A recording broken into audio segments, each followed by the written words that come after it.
Pessoal, bom dia. Liane, você está me ouvindo? Tô sim. Tá.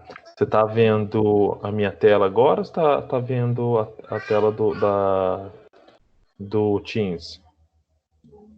Não, tô vendo os slides. Ah, tá bom. Então vocês estão vendo a minha tela. Eu já comecei a gravação, tá bom?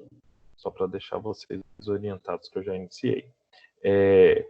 A aula de hoje vai ser uma aula bem rápida, porque é uma aula que eu vou fazer uma revisão de alguns conteúdos que a gente já discutiu em sala e os que a gente discutiu em via remota, mas é bem uma revisão mesmo, uma pincelada do que foi discutido para a gente poder revisar para a prova da semana que vem. Só que antes da gente falar da prova, eu queria conversar com vocês a respeito das pontuações que a gente precisa lançar no sistema, né? Então a gente tem que fazer um total de pontuação que vai de até 1.000 pontos de atividades que a gente deveria fazer em sala de aula. Então seria trabalho, seria que nem eu estava programando com vocês, né, antes de acontecer tudo isso, a gente fazer alguns artigos, alguns resumos sobre a atuação do educador, do profissional de educação física na atenção básica, na atenção primária, e aí depois vocês apresentarem isso na sala e tentarem apresentar isso num congresso.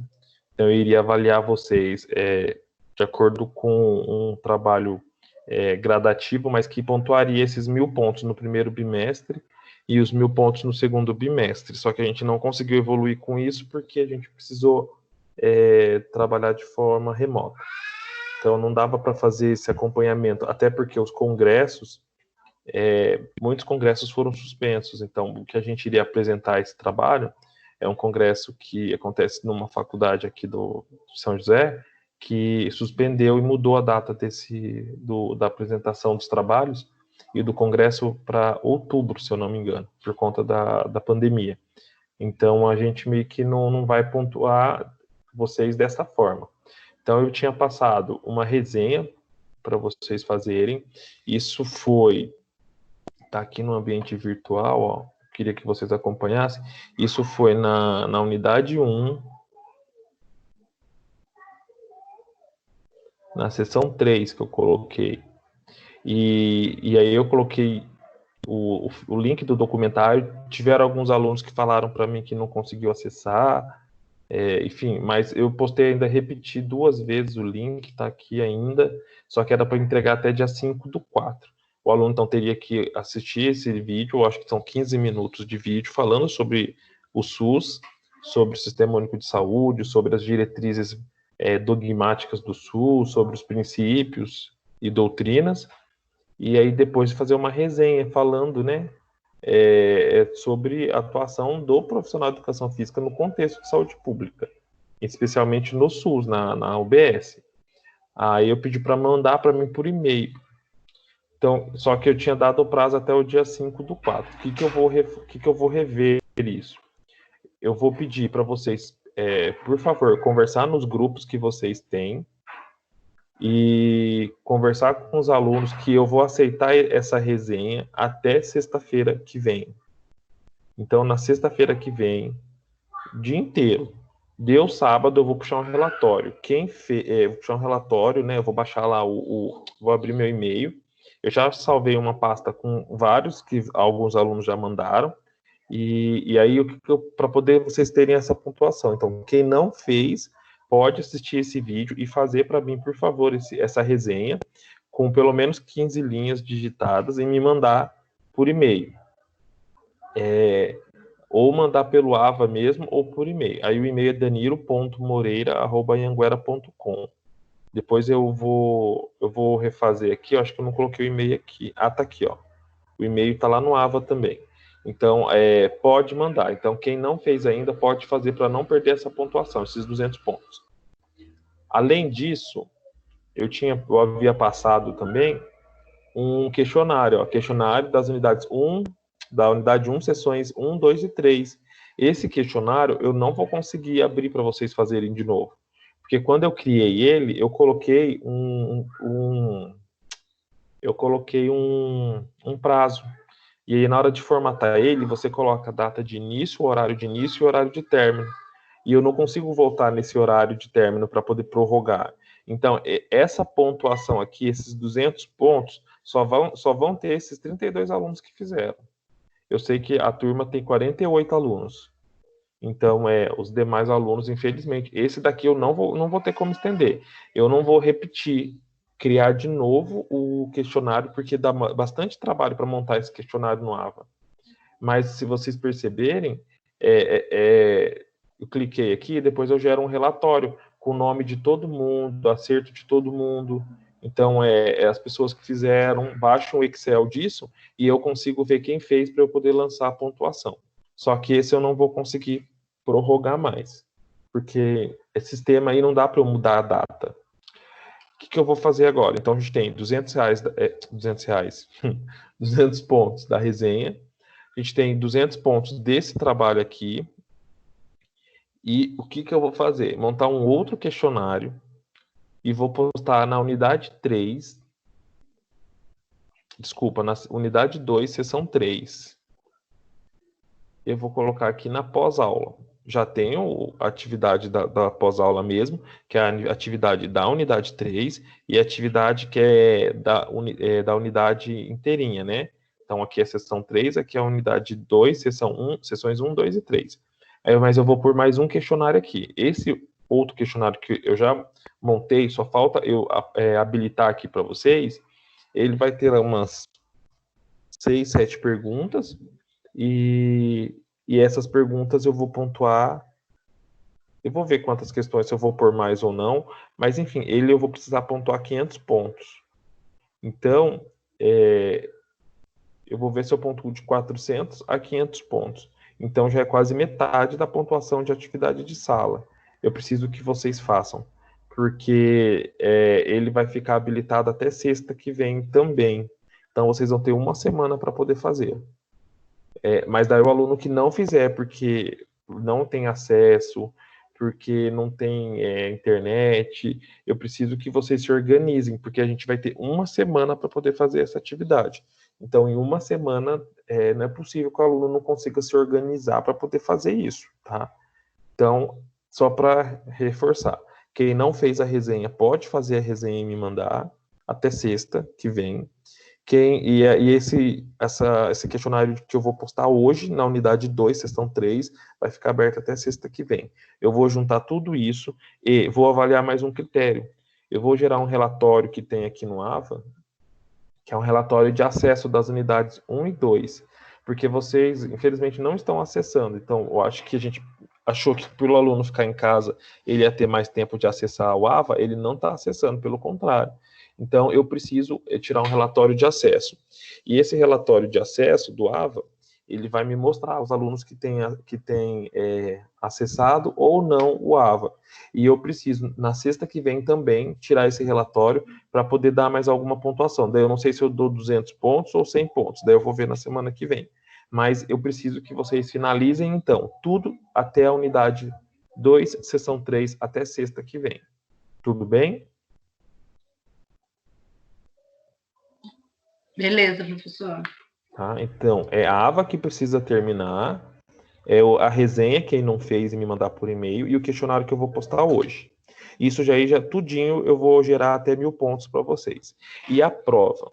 A prova vai ser feita via remota também, então ela já está pronta, eu já fiz, só que eu não disponibilizei o link ainda para vocês, porque é a partir da semana que vem que a gente vai disponibilizar.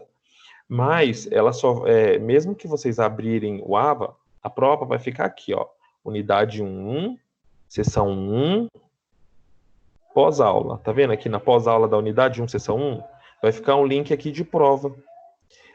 Vocês vão clicar nesse link da prova, nesse ícone, né, de prova, vai ter um link. clica no link dentro do item, vai direcionar uma outra página da internet. Essa outra página vai abrir um questionário. Esse questionário, aí eu acho que o meu tem 12 questões, eu não lembro, 13 questões, mas vai de critério de cada professor. Tem professor que vai fazer 20, 30 questões, não, cada um decide a quantidade de questão. E vai ter questões abertas e questões fechadas. Então, isso foi uma orientação da direção, né? Então, vai estar aqui na unidade 1, seção 1. Só que, se vocês acessarem isso na terça-feira, o link já estiver aqui, quando vocês clicarem, vai aparecer uma mensagem de que a prova ainda não está liberada, porque ela só vai liberar para vocês às 8 horas de sexta-feira que vem. Então, acho que é dia 24, deixa eu até confirmar aqui.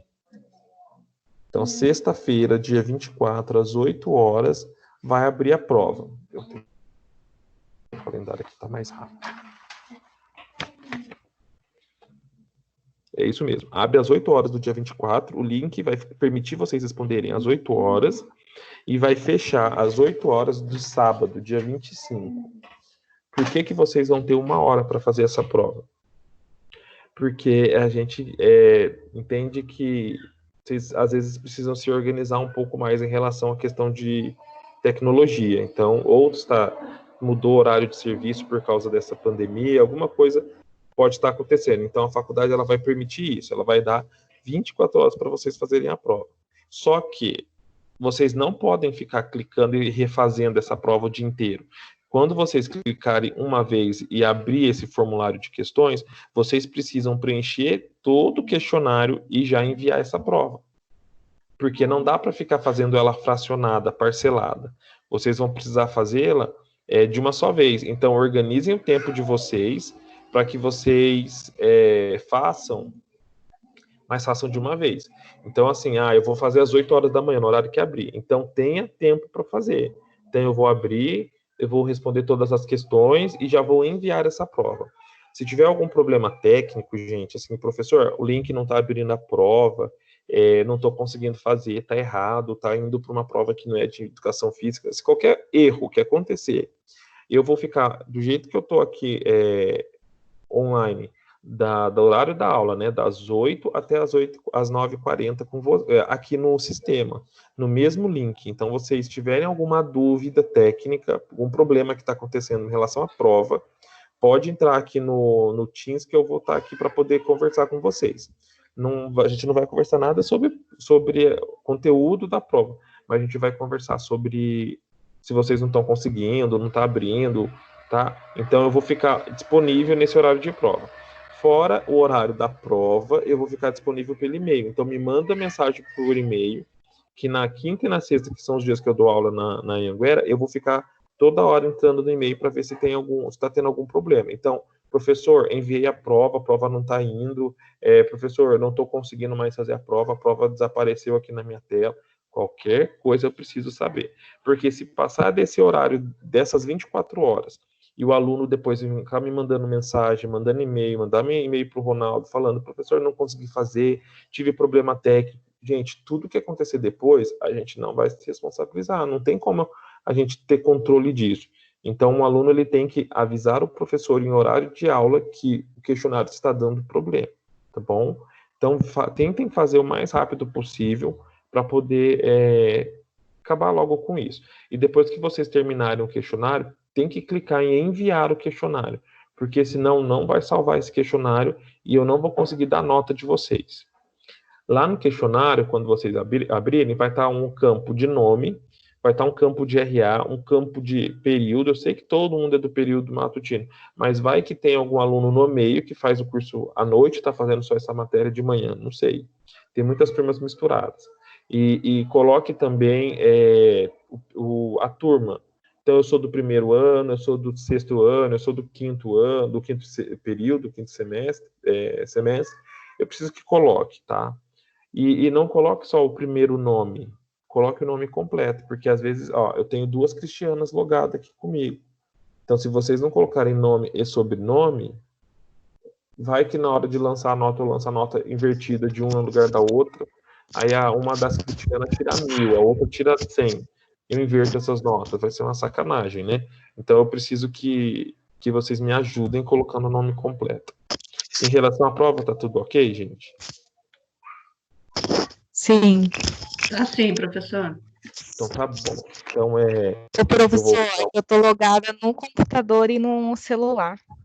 Então você Por tá isso que repetindo tá aqui. 2 vezes aí.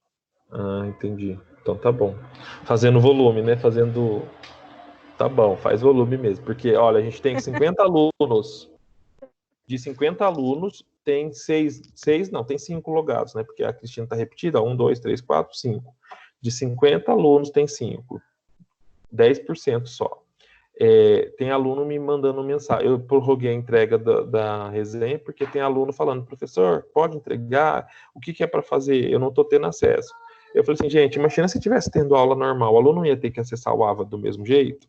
Então, assim, ele deveria se organizar para estar online no horário da aula, porque é isso que a gente está fazendo, uma aula online. Então, a gente está aqui para discutir o assunto do livro no horário da aula. Só que o aluno não está fazendo isso, aí depois ele faz sozinho, ou na verdade ele nem faz. É um pouco complicado. Mas vamos lá, não tem problema. Eu vou pincelar rapidinho a unidade 1 e eu vou dar mais foco na unidade 2, porque a prova eu montei ela com mais, voltada mais para a unidade 2, tá bom?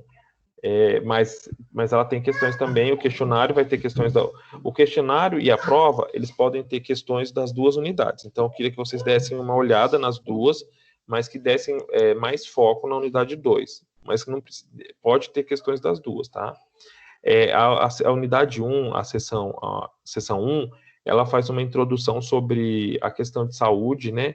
Sobre a contextualização dessa saúde no Brasil, para vocês poderem entender um pouco mais. Então, ela fala inicialmente do que é o SUS, ela fala sobre financiamento do SUS, e ela fala da emenda constitucional 29, que é uma emenda que diz respeito em relação a como que é feito os recursos voltados para o SUS. Então, quando a gente vai falar de saúde, como a gente sabe o valor financeiro que tem que chegar lá na UBS para a UBS poder trabalhar? E qual que é o foco dessa UBS? Eu lembro que eu comentei com vocês em sala de aula que no começo do século passado, né, em 1900, a gente teve uma revolta que foi muito importante, que foi a revolta da vacina, que aconteceu aqui no Brasil. Começou essa revolta em 1910, mais ou menos, e ela perdurou até 1920, e ela foi dividida em duas etapas, né? A primeira etapa da revolta da vacina foi aquela vacinação compulsória, aquela vacinação obrigatória. Então, tinha os policiais sanitários que, a pedido do então responsável, o doutor Oswaldo Cruz, ia vacinando todo mundo que vivia em alojamentos, que viviam em comunidades mais aglomeradas, e então era uma vacinação obrigatória. E isso fere um pouquinho os princípios constitucionais que a gente entende hoje, porque hoje você vacina, embora seja uma orientação importante, a vacinação, ninguém pode pegar e vacinar você obrigatoriamente, você tem que ter o direito dessa escolha. E mesmo isso em 1900, isso também deveria existir. Então, a gente chamou esse contexto de revolta da vacina justamente porque ele foi feito de forma impositiva. Então, e aí, só que depois disso, em 1920, mais ou menos, a segunda etapa da revolta da vacina, dessa revolta já estava muito mais voltada para a questão de condições de trabalho, condições de segurança e saúde do trabalhador. Aí depois, em 1930, a gente teve o início, né, daquela questão da política do café com leite, a revolução que teve até que Getúlio Vargas assume o poder, dá o golpe de Estado, depois ele é reeleito, só que nesse período todo a gente tem a criação de políticas de saúde que são mais abrangentes e também da criação do Ministério da questões de trabalho, carteira de trabalho, INSS, IANSP, INANSP, e isso foi perdurando até o final de 1980, mais ou menos. Em 1980 a gente já estava em período de ditadura e havia no Brasil uma problemática muito importante, porque tinham coisas que a ditadura conseguia controlar, melhorar, mas tinham coisas que estavam de lado. E a saúde era uma das áreas que não estavam sendo muito bem olhadas no período de ditadura.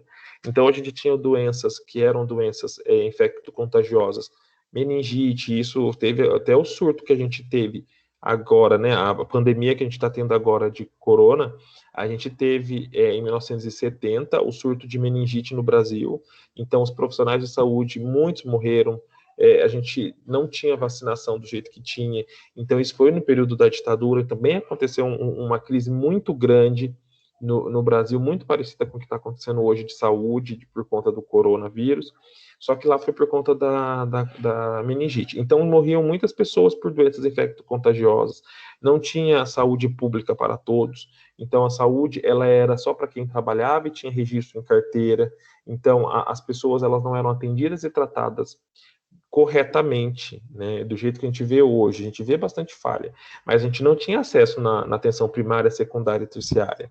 Eu não conseguia uma agenda de uma cirurgia, por exemplo, no hospital na década de 80 e 70, porque se eu não estivesse trabalhando, se meu pai e minha mãe não trabalhassem registrado, eu não teria esse acesso.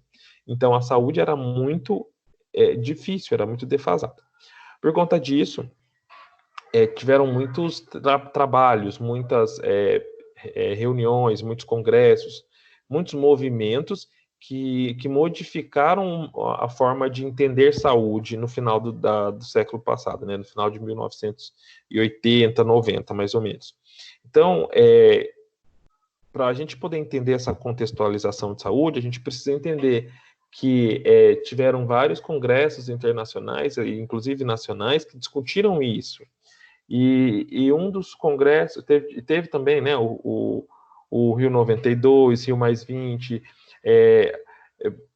PECs que foram feitas para melhorar a questão da saúde, isso até depois de 1990, mas houve um fato muito importante que no final de 1980 entenderam que havia necessidade de criar algo que fosse para todos, né, que fosse universal. E aí, então, surgiu, em 1988, no artigo 5º da Constituição de 88, a citação de que a saúde é um direito de todos e um dever do Estado. E depois, mais para frente, em outros capítulos e parágrafos, é discutida a questão da saúde como um direito universal, que deve ser oferecido ao brasileiro, independente de sua origem, independente de sua condição socioeconômica. Então, a saúde, quando a gente consegue contextualizar ela, voltando lá no período da Constituição de 88, a gente vê que foi um passo para que, em 1990, fosse criado o SUS, pela Lei Orgânica do SUS, que é a Lei 8080 de 1990. Então, esse quadro aqui, ele é interessante, porque ele meio que contextualiza tudo. Então, a saúde e o processo doença no centro, mas todos os determinantes de saúde são importantes de serem avaliados. Então, o ambiente onde a população está vivendo, as condições socioeconômicas, então, a condição social, o acesso ao trabalho, o acesso à educação, a condição de ação humana, os congressos e eventos que incentivavam as mudanças em relação à saúde. E aí, para poder puxar o contexto de vocês, para poder atuar juntamente nisso, a gente tem que, o princípio de uma forma geral do SUS é a promoção da prevenção da saúde, né? Prevenção em saúde, e a promoção de saúde. Então, quando a gente fala que em 1994 foi criado o Programa Saúde da Família, e aí então não tinha outros profissionais, era só o médico, depois entrou o enfermeiro e o agente de comunidade de saúde. Era essa equipe minha. Não tinha profissional de educação física, não tinha fonoaudiólogo, não tinha psicólogo, não tinha dentista, não tinha nada. Mas a gente entende que houve uma necessidade, quando se avaliava esse contexto de ambiente da população e de financiamento do SUS, que era necessária a inserção de outros profissionais. Então, com o passar do tempo, foram surgindo novas resoluções que complementavam a estratégia de saúde da família, até que o profissional de educação física possa fazer parte dela, juntamente com outros profissionais. Só que daí, esse profissional, como eu disse em sala de aula para vocês, ele não entra na equipe mínima, ele entra numa equipe complementar, que é a equipe que a gente chama de NASP, que é a equipe que compõe o núcleo de assistência à saúde da família. Então, eu vou ter o ESF, que é a Estratégia de Saúde da Família, para poder trabalhar o SUS em ambiente de atenção primária, que a atenção primária é o UBS. É o povo lá na ponta, no primeiro contato, no contato primário do usuário com o sistema. Então, o contato primário do usuário com o sistema não pode ser o hospital. Eu não posso, por exemplo, chegar e ir direto para um hospital porque eu infartei. Um exemplo só. Eu não posso. Eu deveria ir para a UBS, ser acompanhado na UBS, o médico da UBS perceber que eu tenho algum problema no coração, ou ele me tratar, ou ele me encaminhar para o cardiologista. Aí na atenção secundária, eu faria alguns exames complementares. Juntamente com esses exames, eu voltaria para a atenção primária e seria cuidado ali. Então, o acesso do brasileiro, do usuário ao SUS, não pode ser na atenção secundária direta, nem na atenção terciária, deveria ser na atenção primária. Por isso que a UBS e o ESF é a porta de entrada desse usuário, tá? Então, por que o profissional de educação física tem que estar nessa atenção primária? Porque vocês promovem saúde, vocês são importantíssimos para isso. Então, se vocês conseguem avaliar um grupo de risco de sobrepeso, de risco de cardiopatia, de hipertensão, um grupo de paciente diabético que já tem uma propensão ao aumento de peso, o aumento de peso gera complicações de saúde. Então, vocês são importantes para poder prevenir complicações, porque vocês fazem promoção de saúde. Eu comentei também em sala de aula. É isso que vocês fazem na academia. Vocês pagam, o aluno paga para vocês garantirem que ele tem uma melhora da qualidade de vida.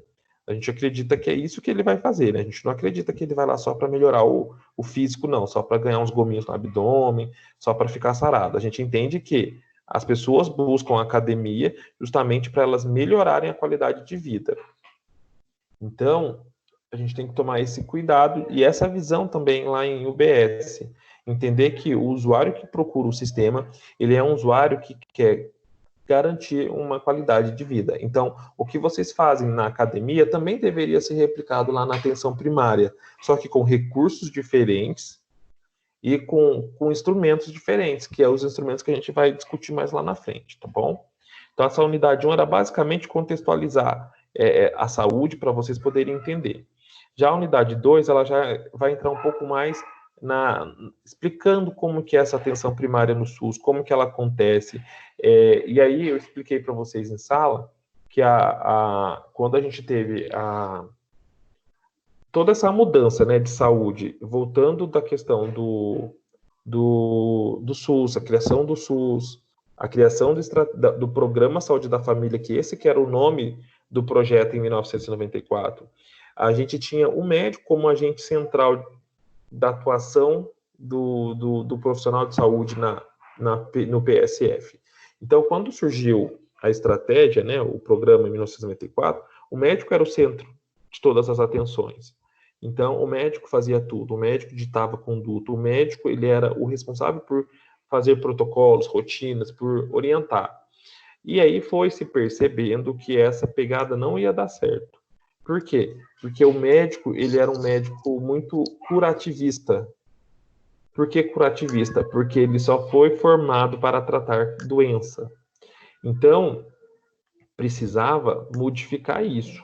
Então, eu ainda comentei com vocês, olha, a gente tem faculdades aqui na região que tem visão diferente. A gente tem uma faculdade, que eu não vou citar nome, por exemplo, que o aluno no primeiro ano da faculdade, ele já vai para a UBS, para ajudar, para acompanhar a visita médica, para fazer visita domiciliar, para fazer acompanhamento dentro da estratégia, justamente para que ele mude essa visão de que tudo é curativista, porque o UBS, atenção primária, que é o nosso foco, não é para curar nada, é para prevenir complicações, é preventiva. Então, pelo fato desses médicos que começaram o programa, eles serem formados de uma época muito mais tradicionalista, muito mais antiga, eles tinham essa visão. Então, eles acabavam fazendo uma atividade curativista. Só que esse não é o foco do SUS. O foco do SUS é prevenção e promoção de saúde. Então, a gente precisou ter uma mudança de enfoque, tirando o foco na doença e na cura, para enfocar, né, a saúde e a prevenção. Não é que a gente ia deixar a cura de lado, não é isso, mas a gente tem que dar foco na atenção primária, que é prevenção. Então, mudou-se alguns critérios em relação a isso em 1994, houve novas resoluções, né, novos decretos que modificavam o que era Programa Saúde da Família, e o programa ele mudou de nome, ele passou de PSF, de Programa Saúde da Família, para ESF, para Estratégia Saúde da Família. E aí mudou o enfoque. O enfoque ele passou a ser preventivo, e aí começou a ter a participação do profissional enfermeiro dentro dessa equipe, juntamente com um técnico de enfermagem e o agente comunitário. A participação desses outros profissionais, ela permitiu o crescimento dessa estratégia, porque aí o enfermeiro, por causa da formação dele, ele tem uma visão muito mais holística, muito mais aumentada do processo como um todo. Quando o médico, então, iria avaliar o paciente, ele entendia a pneumonia. Então, o paciente estava tossindo, e aí o médico, ele tratava a pneumonia, ele avaliava o pulmão do paciente e entrava com medicação. Quando entrou o outro profissional com uma visão mais holística, o profissional começou a entender qual que era o contexto de saúde pública desse paciente, qual que era o contexto econômico, qual que era a educação desse paciente, qual era a condição social desse paciente. E aí a gente entra num termo que está no livro de vocês, que são os determinantes em saúde. O enfermeiro ele teve essa visão de enxergar determinantes. O médico, não que ele não tenha essa capacidade, não é isso, ele tem, ele é muito inteligente, mas ele foca doença. Então, era preciso focar determinantes de saúde para prevenir complicações. Então, quando o enfermeiro enxergava que por que o paciente desenvolveu pneumonia? Porque muito provavelmente onde ele mora não tem condições adequadas de saúde, ele tem uma exposição, tem que trabalhar em horários muito ruins, ele não tem condição de saúde, ele não toma vacinação adequada, ele é um idoso que a carteirinha de vacinação não está completa. Então, ele começou a enxergar de outra forma os contextos, os determinantes. E aí, isso melhorou o que a gente chama de estratégia. Depois disso, foi colocado outros profissionais, tá? Então, estou contextualizando para vocês poderem entender mesmo como que entra esses profissionais. Então, a gente tem a atenção primária em saúde, que é essa porta de entrada, formada hoje basicamente por médico, enfermeiro, técnico ou auxiliar de enfermagem, mais o agente comunitário em saúde. Isso daí, gente, eu acho que é pergunta de AVA, é pergunta de prova, sempre cai essa pergunta. Qual que é a equipe mínima, a equipe da estratégia? Então, se eu perguntar, a equipe mínima tem que ser médico, enfermeiro, profissional de nível técnico e o agente comunitário. Que ainda eu comentei na sala que o agente comunitário precisa ser alguém da região. Por isso que os editais de concurso, quando abrem, eles pedem que esse profissional seja um profissional da área, justamente porque ele conhece tudo onde ele vai trabalhar, tem mais abertura, proximidade. E pelo menos para o agente comunitário, os demais profissionais podem ser de outras regiões, mas o ACS precisa ser dessa região de jurisprudência ali, de abrangência da equipe. E aí, se eu perguntar na prova lá uma questão, o psicólogo, tu colocar médico, enfermeiro, psicólogo, tá errado, porque o psicólogo faz parte do NASF, que é o núcleo de apoio. Ele não faz parte do ESF, da equipe mínima. Ele faz parte da equipe complementar. O profissional de educação física, ele faz parte da equipe complementar. Então, por lei, se eu fosse prefeito de uma cidade que não tem ESF e eu quisesse implantar o ESF, eu poderia pôr somente médico, enfermeiro e profissional de nível técnico.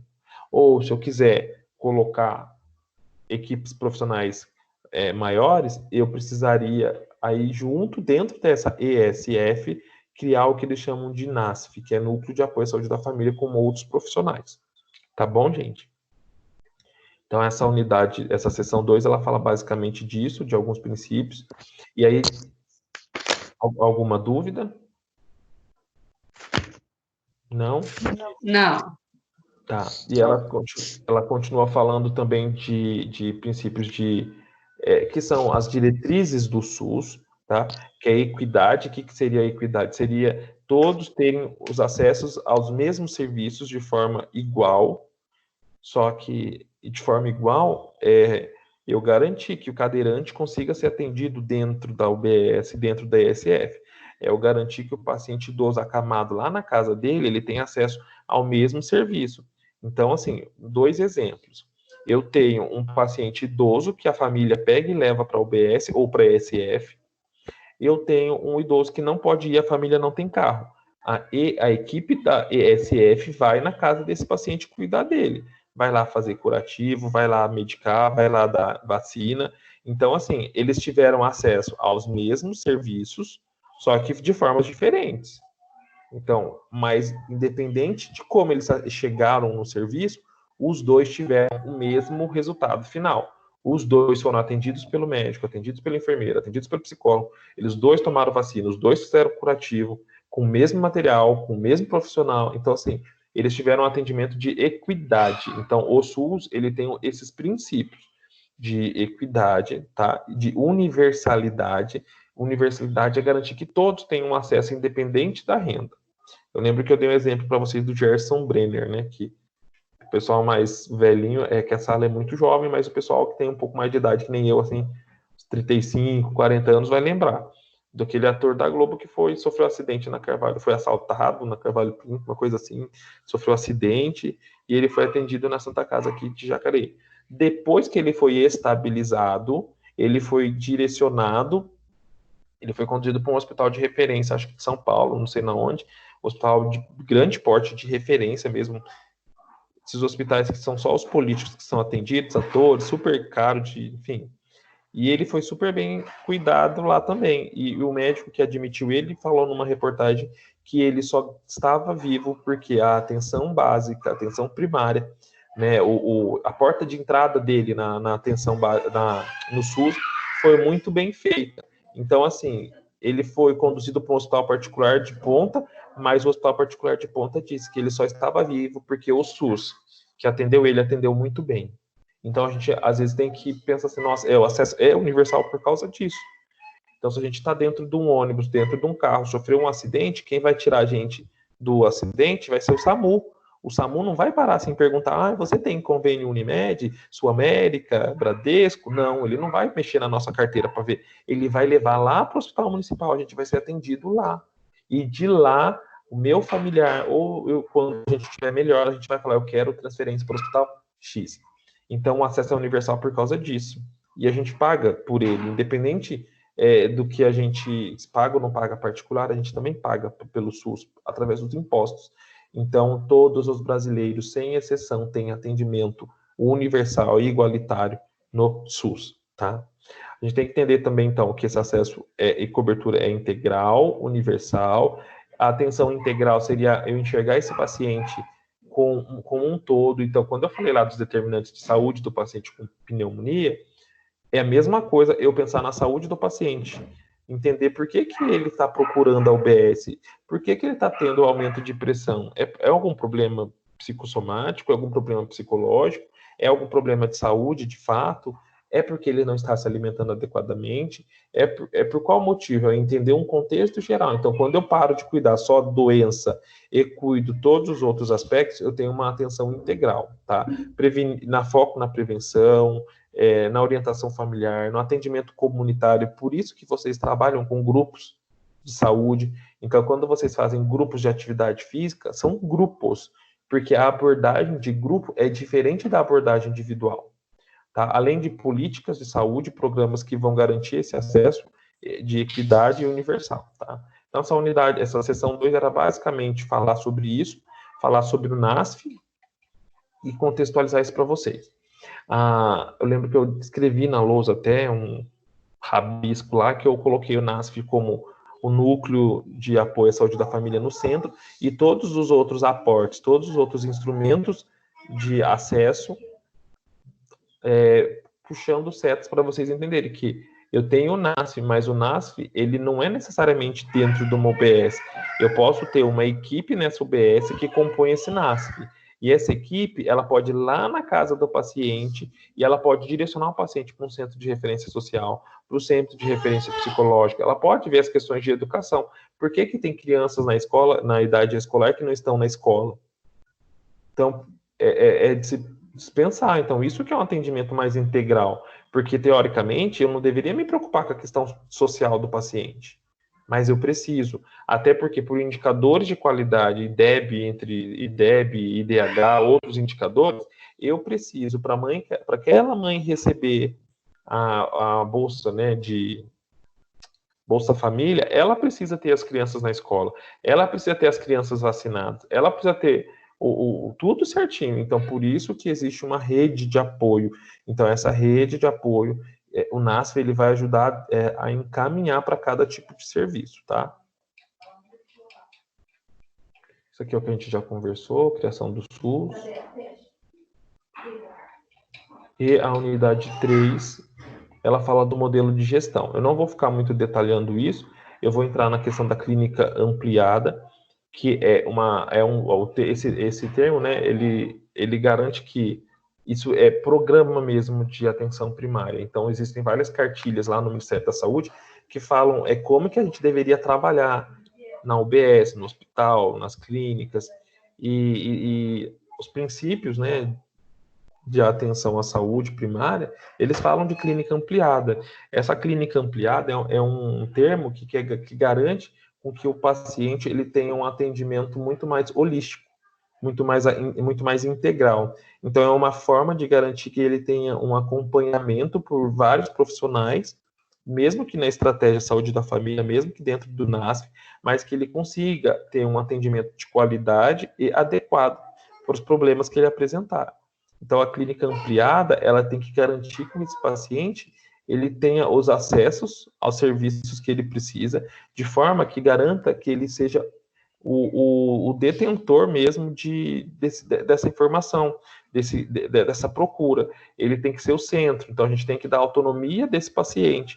Então, quando eu falo de clínica ampliada, ele vai passar no médico, ele vai receber orientação do médico, ele vai passar no enfermeiro, eu vou fazer orientação, eu vou falar dele sobre a doença, eu vou explicar como que ele deveria se cuidar dentro de casa, mas ele também tem que ter autonomia para ser o agente de mudança de saúde dele. Então, a clínica ampliada, ela tem esse foco, né? Esse focar que a pessoa também é responsável para a melhora do processo de saúde e doença, e que, se não a gente não melhorar todos os determinantes de saúde e colocar ela como responsável por essa mudança não vai acontecer.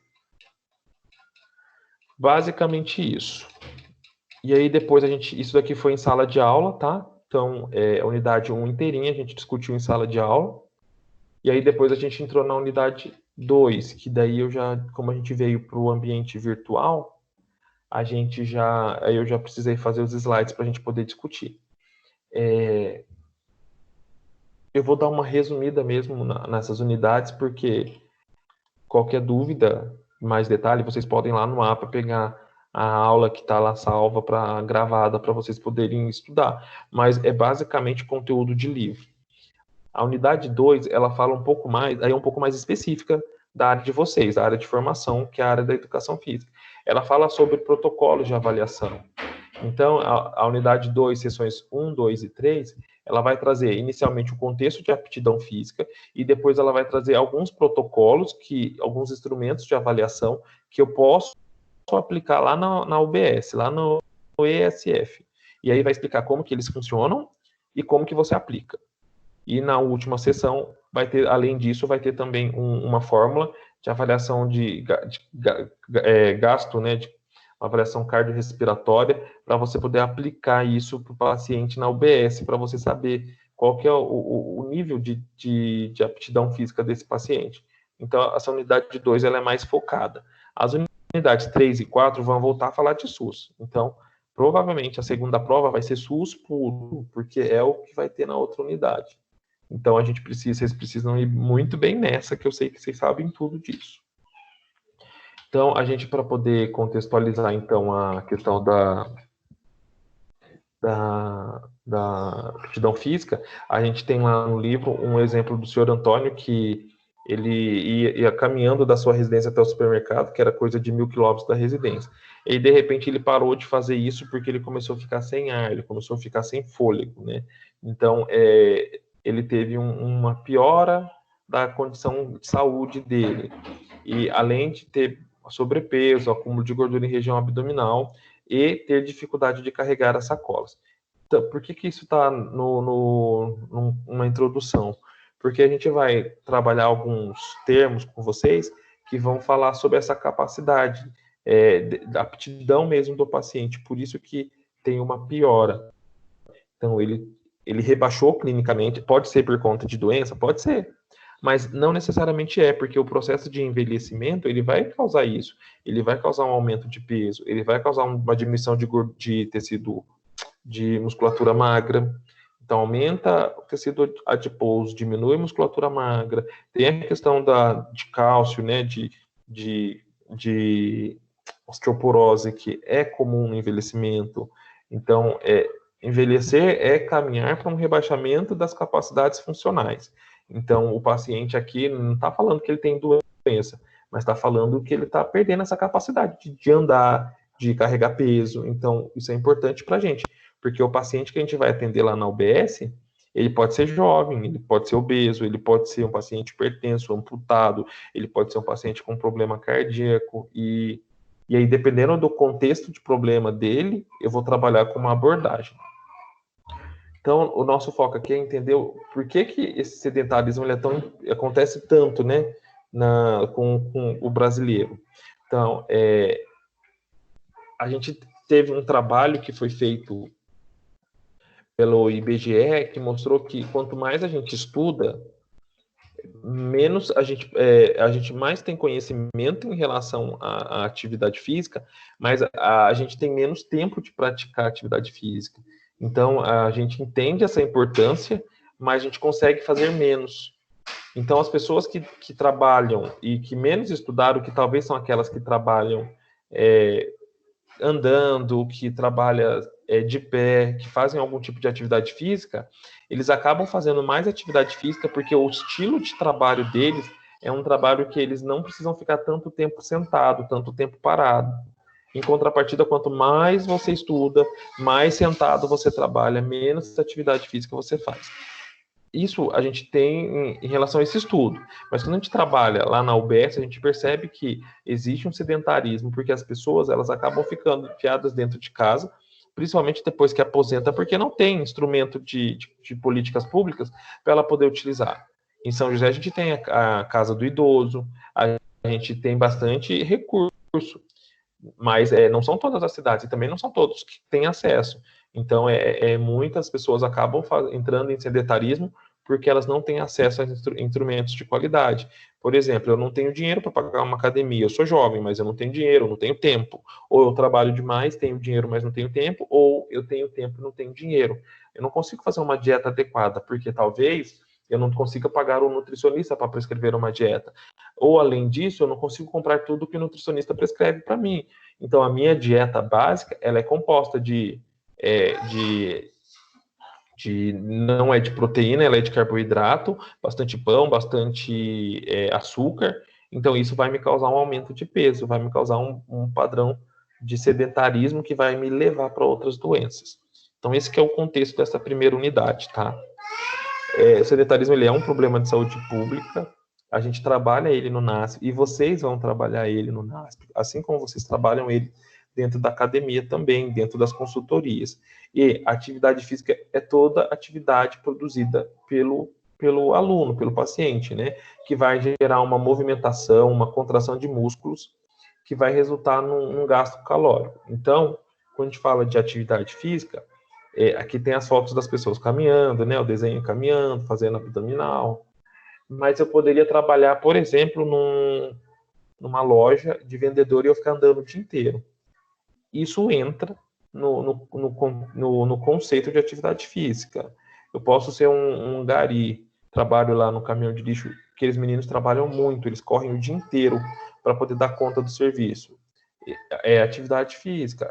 Eu posso trabalhar vendendo alguma coisa na rua. É atividade física, porque eu preciso andar. Então, o conceito de atividade física é eu movimentar o meu corpo produzir alguma energia em relação a isso, tá? Já o exercício físico já é uma coisa muito mais focada, muito mais direcionada, mas que vai causar essa movimentação músculo-esquelética também e vai causar um gasto de energia. Só que o exercício físico, ele é uma atividade que eu vou fazer com um tempo específico. Então, eu trabalhei o dia inteiro, agora eu vou fazer a minha corrida. Agora é o meu tempo de praticar exercício. E aí isso eu chamo de exercício físico. O que eu faço na hora que eu estou trabalhando, eu não posso chamar de exercício físico. Isso é interessante para vocês, porque vocês acabam trabalhando, fazendo atividade física o dia todo, mas vocês só vão poder falar que vocês fizeram exercício físico quando vocês tirarem um tempo para vocês praticarem o exercício dentro daquele tempo, tá?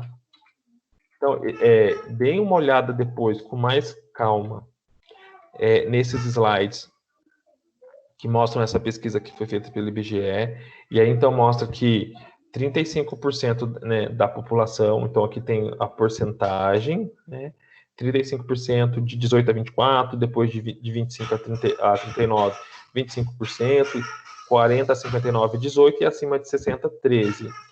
Por que isso é importante? Porque lá na frente começa a contextualizar essas pessoas, e é começar a falar a proporção, por exemplo, de pessoas com 18 anos ou mais, por nível de instrução, segundo o domínio de atividade física. Então, quando a gente fala de domínios de atividade física, que é lazer, trabalho, deslocamento e atividade doméstica, olha para vocês verem a porcentagem que, por instrução, que praticam atividade física por lazer.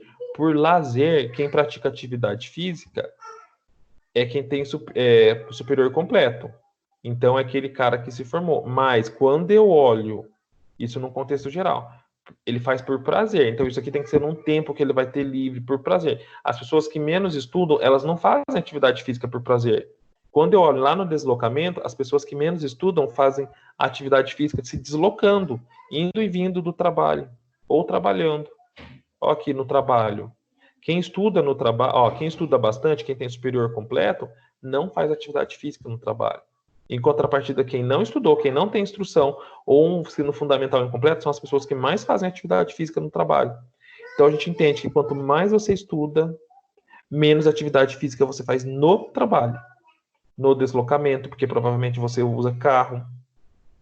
Na atividade doméstica também, porque você não deve fazer atividade doméstica. Em contrapartida, no tempo de lazer, essas pessoas fazem mais atividade física.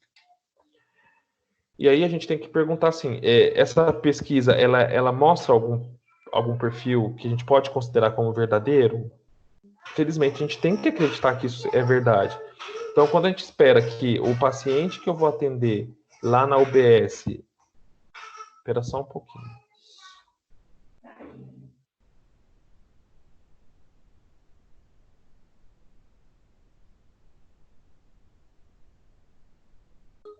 Pessoal, desculpa.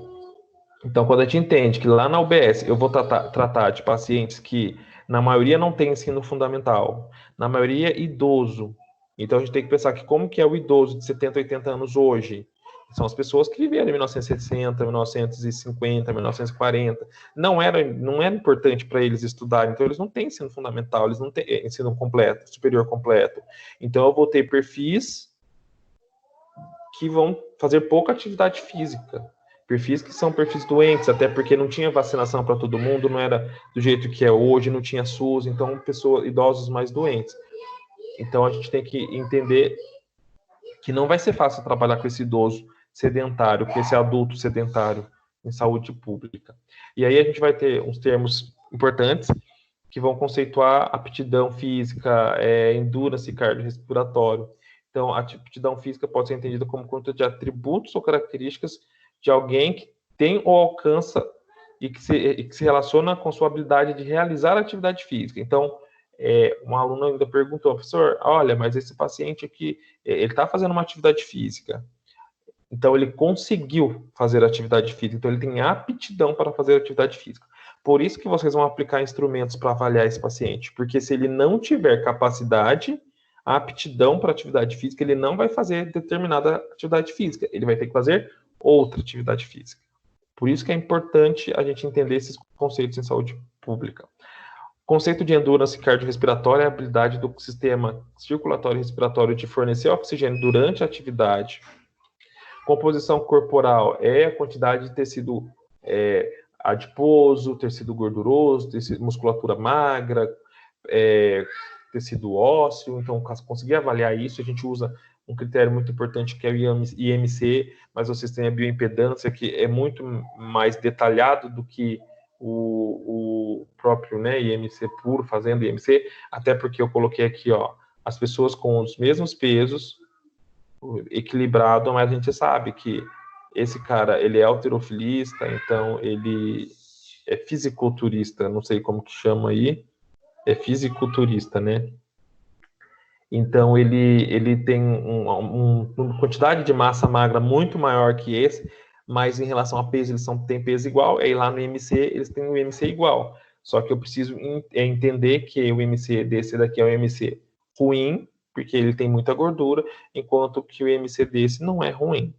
Então, isso é a composição corporal. Força muscular é a capacidade do músculo de vencer resistência. Endurance muscular é a habilidade do músculo em continuar a trabalhar sem se fadigar. Então, é aquela pessoa que está fazendo aquela corrida, de repente o músculo está lá contraindo, está doendo, e a pessoa está fadigando e ela está conseguindo fazer essa atividade. Isso a gente chama de endurance muscular.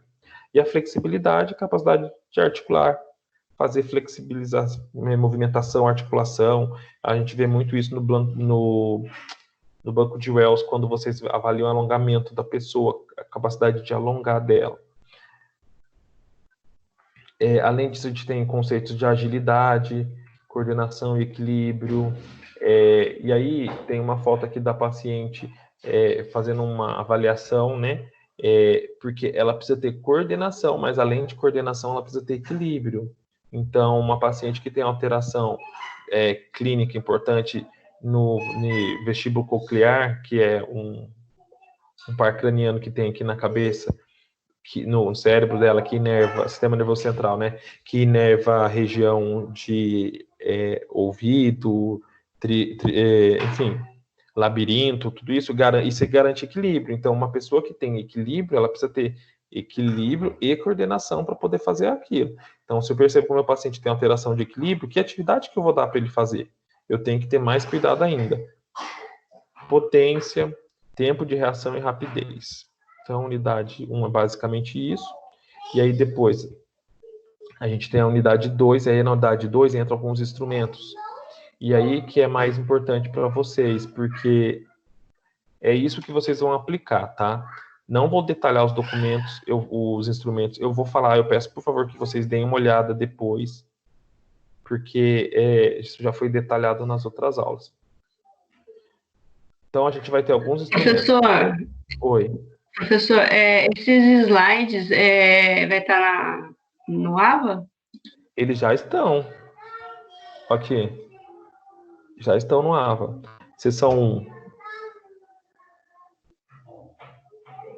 Ué, não tá? Pera aí. Aqui, ó, a videoaula que eu gravei lá naquele dia. Acho que o slide não tá. Link para a aula. Isso aqui é meu. Deixa eu ver se está na unidade 2.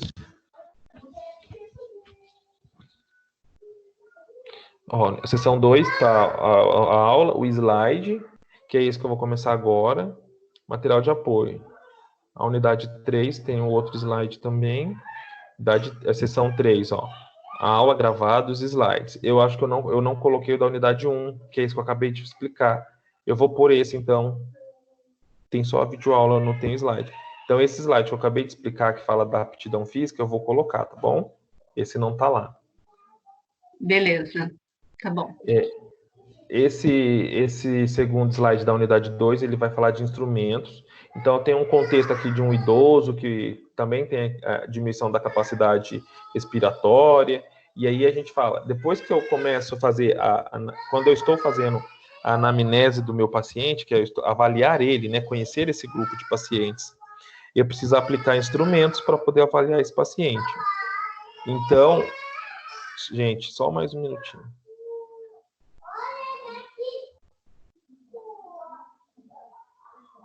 Pronto. Então, quando eu aplico, faço essa anamnese, eu investigo ele, eu preciso ter instrumentos, eu preciso ter recursos que justificam o que eu estou fazendo, porque eu preciso ter documentação. Então, assim, não adianta eu chegar para o paciente idoso e falar assim, ô, seu João, o senhor está liberado para fazer a caminhada. E aí o seu João vai fazer a caminhada, o seu João morre no meio da caminhada. Eu falo, ô, dona Maria, a senhora está liberada para poder fazer sei lá, o grupo de dança. Vai a dona Maria, ela quebra a perna lá na hora que ela está fazendo a aula de dança.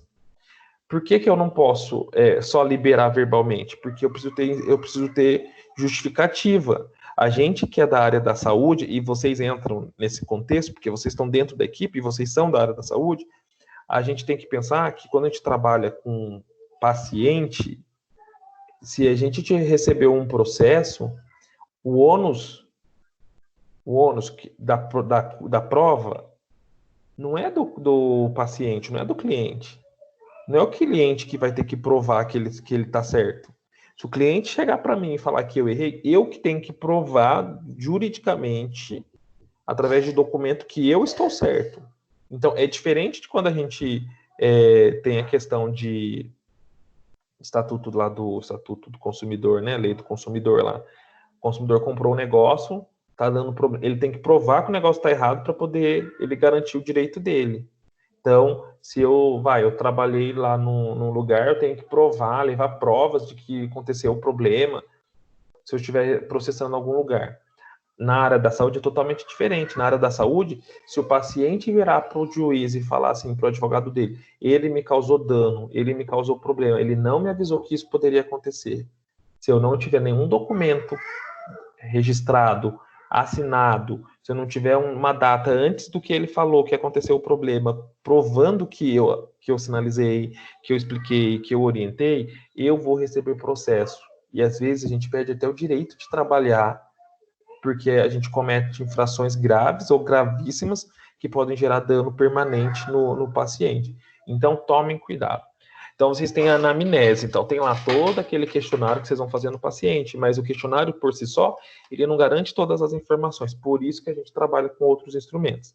A gente tem o Parquet, que é uma ferramenta de triagem bem simples, que a gente pode usar e é muito rápida de ser usada na UBS. Então, o Parquet ele é um questionário, ele tem algumas perguntas, e aí, dentro dessas perguntas, o paciente precisa responder.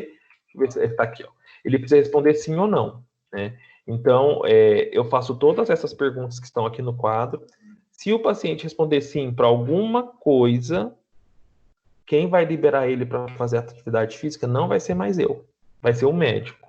Então, assim, o paciente, por exemplo, falou aqui, ó, o senhor sente dor no peito quando pratica atividade física? Ele colocou que sim.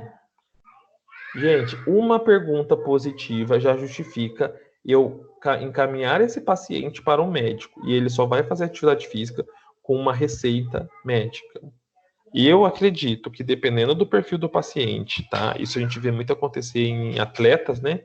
De alta performance, mas dependendo do paciente, gente, o ideal era ele fazer um teste de esforço, era ele fazer uma sequência de exames muito mais específicas. Então, por isso que é complicado a gente pegar e sair liberando o paciente. Então, o Parquet ele serve para fazer essa triagem. Qualquer coisa positiva aqui, pode ser uma ou todas, o paciente vai para o médico, é o médico que libera. Eu pego esse Parquet, eu registro, eu guardo isso no prontuário do paciente, eu vou assinar, vai ter a data que eu apliquei esse questionário. E aí, se esse paciente voltar com a receita médica, eu vou juntar essa receita médica, liberando esse paciente para fazer atividade física. E se acontecer algum problema lá na frente, ele morrer, ele quebrar o braço, ele ter um infarto, qualquer problema, eu já tenho meu respaldo. Olha, eu não liberei ele para atividade física, ele foi para o médico que liberou. Então, a gente não recebe nenhum processo. Tem o IPAC também. O IPAC é um outro questionário que avalia os domínios, né, de atividade física, que é deslocamento, lazer, trabalho doméstico. Então, trabalho e trabalho doméstico, né, as atividades que eu faço dentro de casa. Então, o IPAC, ele avalia isso num período de 7 dias. Então, eu tenho que avaliar o meu paciente em 7 dias, a quantidade de horas que ele fez de atividade física em deslocamento, que ele fez de atividade física no lazer, no trabalho e atividade doméstica. E aí eu vou avaliando esse paciente, é um questionário muito mais completo. Eu coloquei lá no material de apoio para vocês poderem ver, tá bom? Então, no material de apoio tem artigos lá que detalham um pouco mais esses instrumentos. E aí eu avalio esse paciente, se ele tem ou não tem capacidade para fazer, ou a quantidade de atividade física que ele faz por semana. Então, tem lá as questões no questionário, e aí, atividade física no trabalho, eu vou fazer todas as questões, vou somar as horas, e depois eu somo a quantidade de horas que esse paciente faz, para poder avaliar isso. Isso é importante porque quando a gente for prescrever uma atividade física, a gente já sabe qual que é o tempo que esse paciente pratica dentro do mês. A gente tem várias associações, tem a American Heart Association, tem a SUBEC no Brasil também, tem a Associação de Coração, enfim, tem a própria IPAC, que são associações que falam a própria OMS fala qual que seria o tempo ideal de atividade física da pessoa. Então, esse instrumento serve para a gente poder contextualizar se o paciente está ou não está dentro do tempo esperado, tá? Tem o B também. Oi? Só te interromper, tem como aceitar a Vivi novamente, que ela saiu sem querer da aula? Nossa, eu nem ouvi que ela estava... Obrigada. Nada, já admiti já. Ok, obrigada.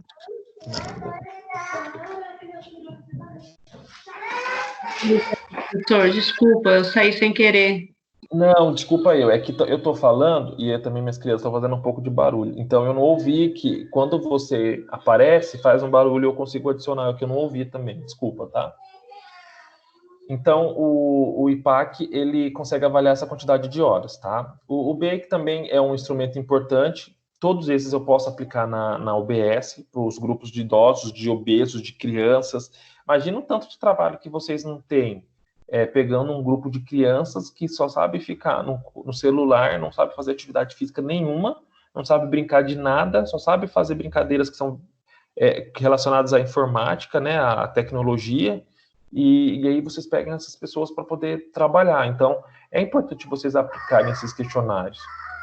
O Bake, ele tem a versão curta e a versão extensa, e ele também permite avaliação dos domínios, né? Então, trabalho, exercício físico, atividade física, praticado só que nos últimos 12 meses.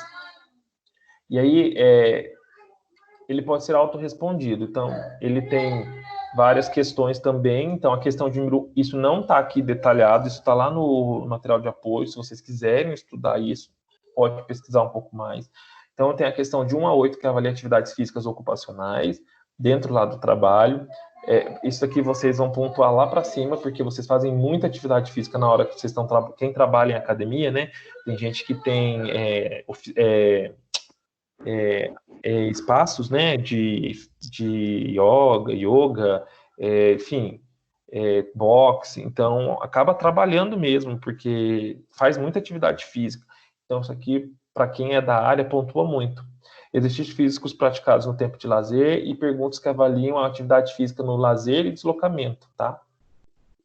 Então vocês vão mensurar isso tudo em semanas e depois vão avaliar a quantidade em quantidade de minutos que essa pessoa faz por semana.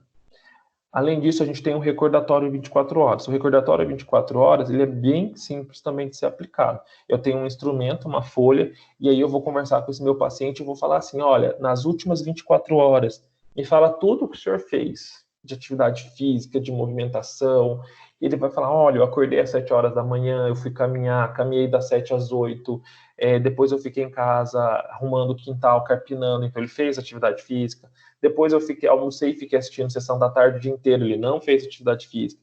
Depois eu fui buscar minha neta na escola. Então, esse recordatório 24 horas é justamente para a gente poder ter uma ideia de quanto de atividade física em minutos e horas esse paciente fez nas 24 horas. Tem softwares, depois está explicando no slide, depois vocês deem uma olhada, que tem softwares que eu aplico, que eu já vou colocando esses dados do paciente para todos esses instrumentos, gente. Então, se eu quiser, por exemplo, ter um aplicativo, é super simples de se criar aplicativo. Então, tem muitos softwares que avaliam atividade física que são em forma de aplicativo. E o recordatório 24 horas também tem aplicativos que fazem isso, tá? Então, É bom porque no aplicativo você já tem como avaliar isso daqui, ó, que é o gasto energético, né? Que você acredita que esse paciente teve com base na taxa equivalente metabólico. Então, quando eu estou colocando isso daqui lá no aplicativo, ele já me dá esse valor aqui de taxa de equivalente de gasto metabólico, que eu acho que ele usou de metabolismo, tá? Enfim. Depois tem um instrumento que compara vantagem e desvantagem de cada um. E uma questão que é muito importante para vocês. Isso aqui é muito importante mesmo. Por que eu tenho que fazer isso? Qual que é a minha meta? Qual que é o meu objetivo? Meu objetivo lá na UBS inicialmente, a minha primeira meta é conhecer o nível de aptidão física do meu paciente. E eu tenho que entender como que é esse meu paciente. Porque, um exemplo do meu sogro, já comentei isso com vocês em sala de aula. Meu sogro tem 51 anos. O bichinho é magrelo, faz maratona, ganha maratona. Acho que alguém saiu, vai voltar. Faz maratona, faz corrida em área que é totalmente irregular. E ele, dentro do perfil de idade dele, ele sempre consegue pódio. E sempre pode primeiro, segundo colocado. E ele tem 50 anos. Então, assim, o nível de aptidão física dele é surreal. Ganha de muitas pessoas que eu conheço.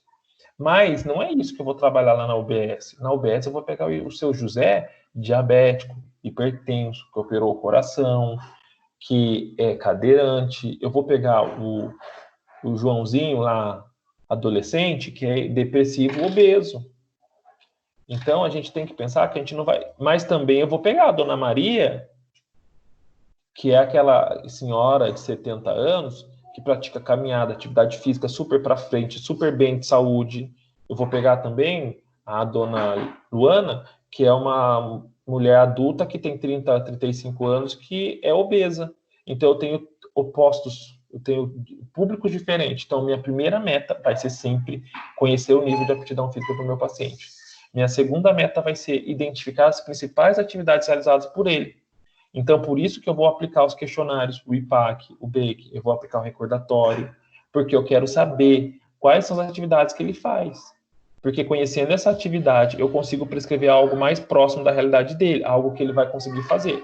E minha terceira meta é prescrever, então, o que eu vou fazer para esse meu paciente.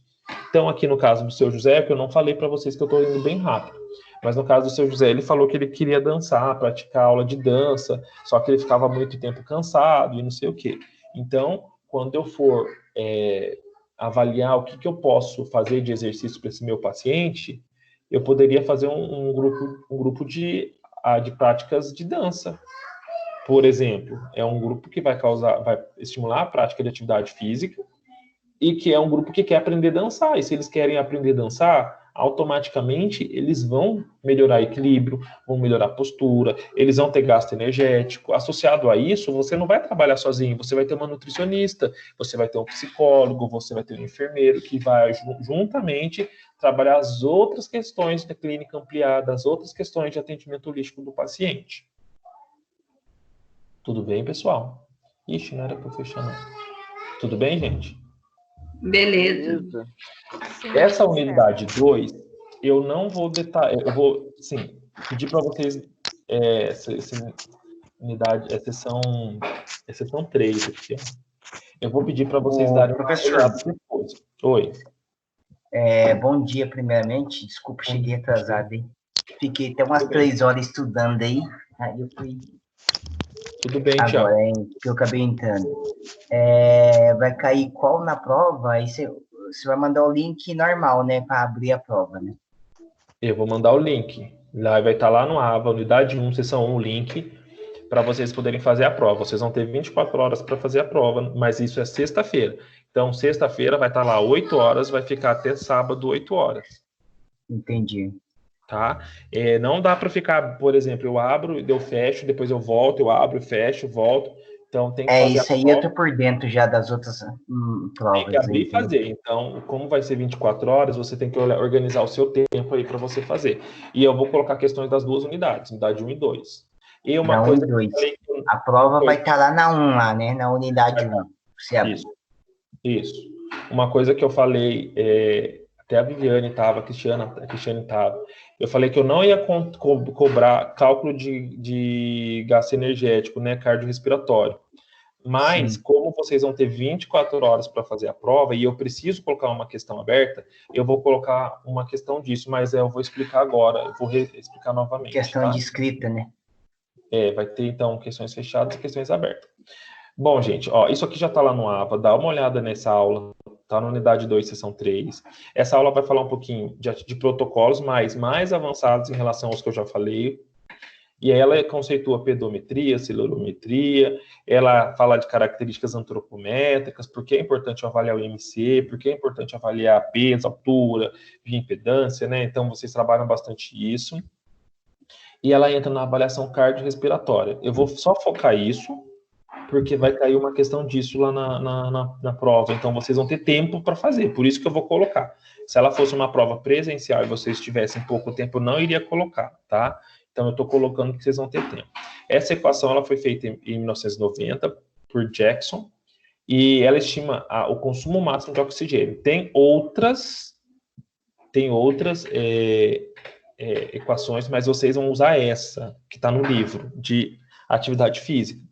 Provavelmente o livro de fisiologia deve ter equação também, mas eu quero que vocês usem essa. E vai ter, a equação vai estar lá na prova para lembrar vocês.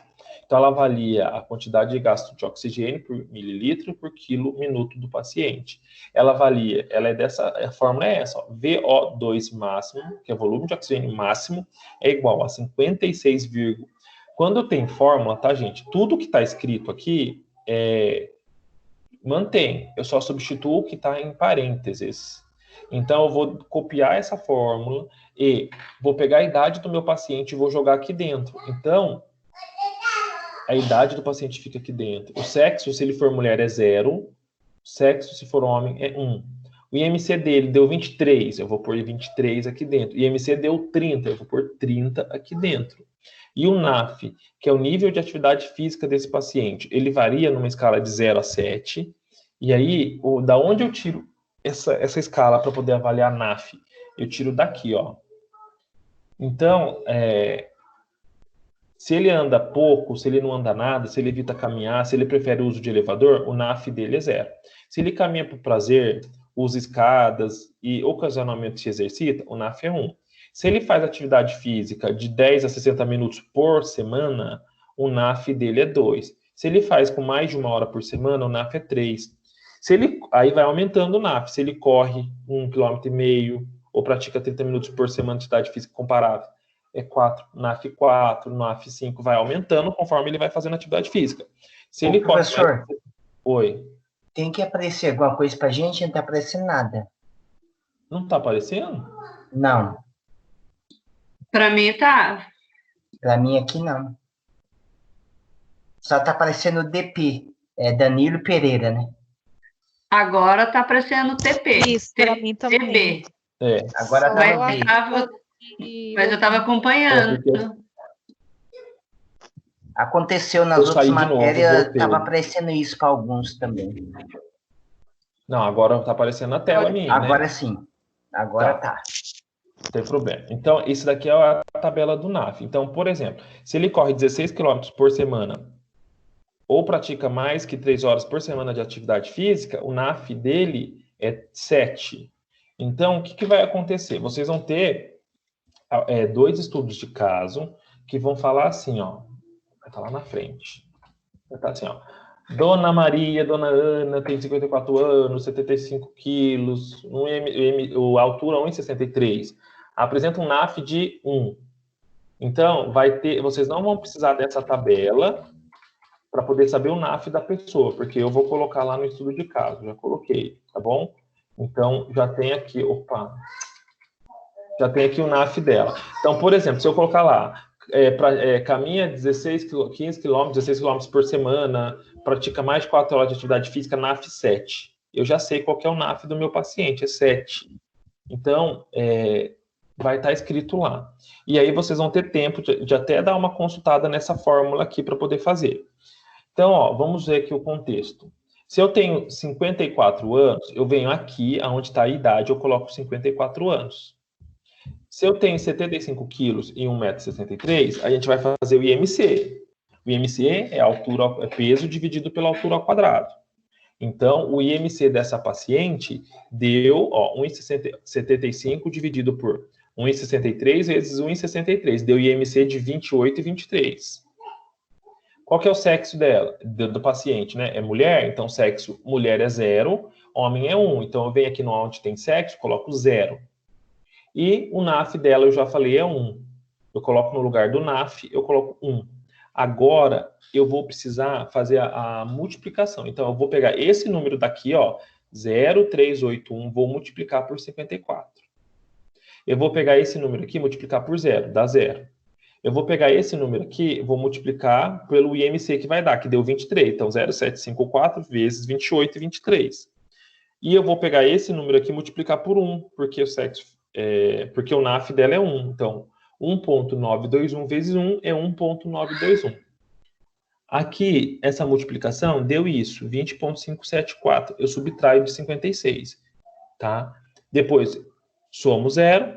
Depois, subtraio 21,29, que é essa multiplicação aqui, mais 1,921, que é a somatória do NAF.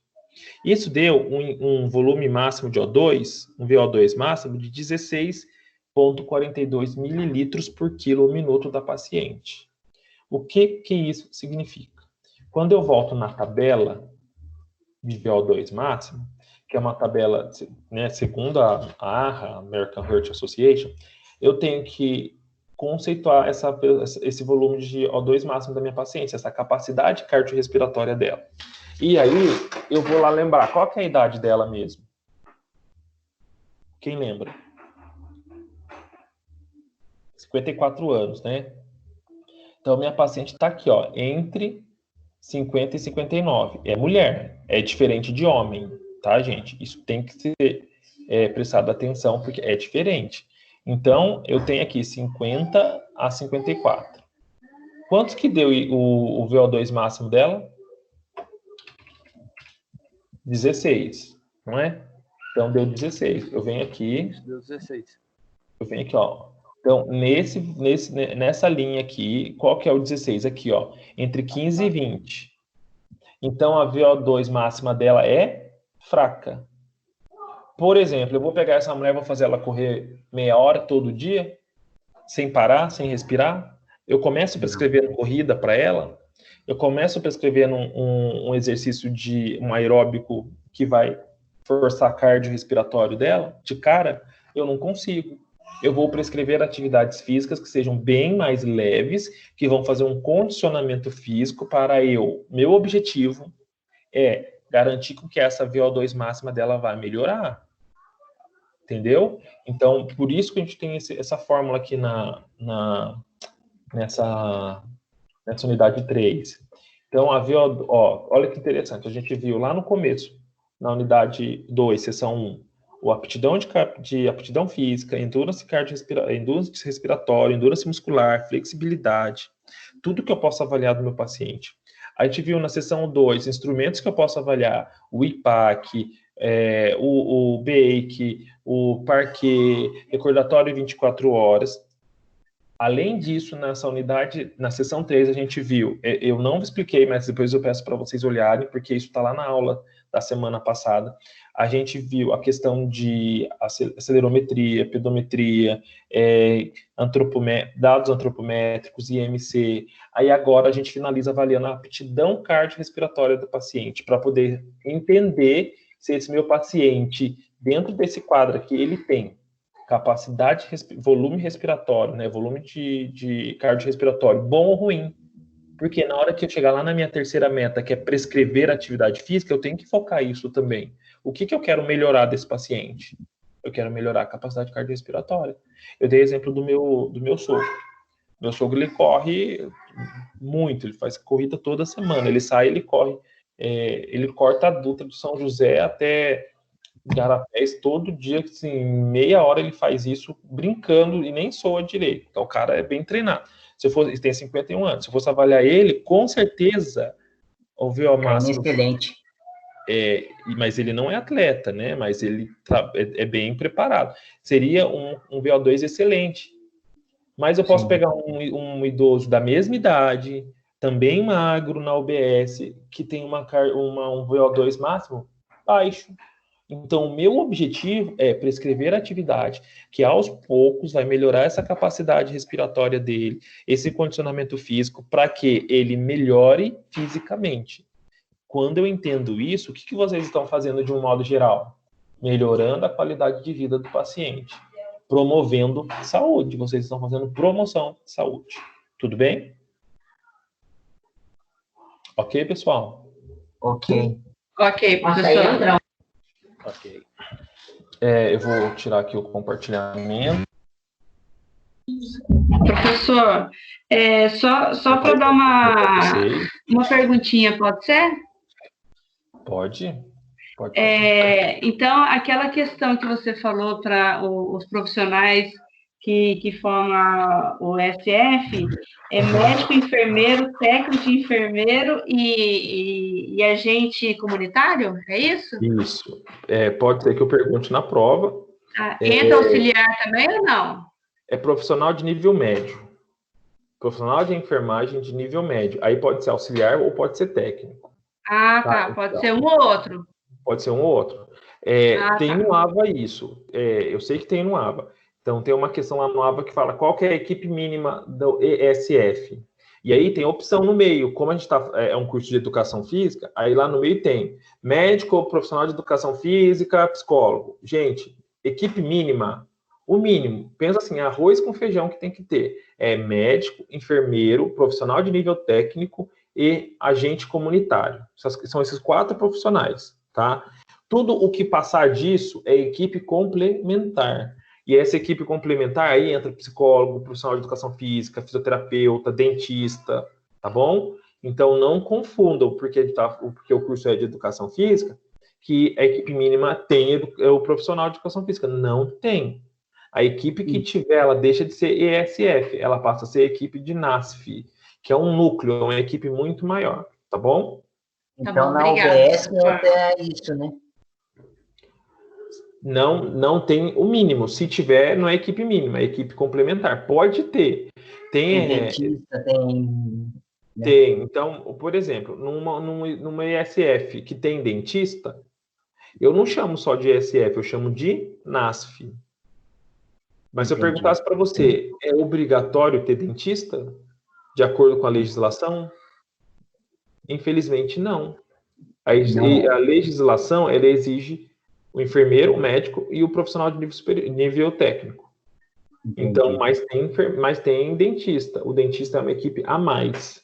Mas na UBS onde eu vou, tem grupo de atividade física que quem dá é o profissional de educação física, é o professor. Tá bom, legal, muito bom. Mas esse professor, ele faz parte da equipe mínima ou da equipe complementar? Da equipe complementar. Complementar.